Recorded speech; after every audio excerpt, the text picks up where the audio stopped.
everyone, I am Levin Debright and today I am excited to talk about a special occasion, World Youth Day, celebrated on August 12th. World Youth Day is a time dedicated to recognizing the energy, creativity and potential of young people. It's a day that reminds us of the incredible contribution that our youth make to our communities and our world.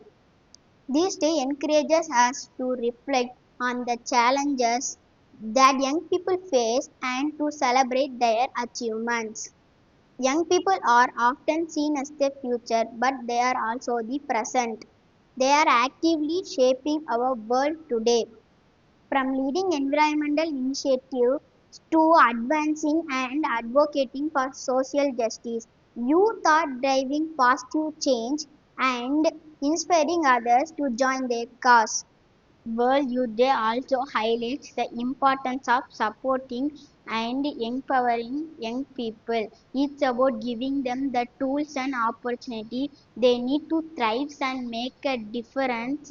It's about listening to their voices and valuing their perspectives.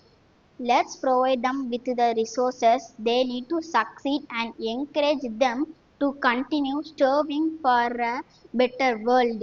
To all young people out there, keep dreaming big, working hard, and making your marks. The world needs your passion, your ideas, and your dedication. Thank you for celebrating World Youth Day with me. Let's continue to champion the remarkable contributions of young people everywhere. Thank you to all.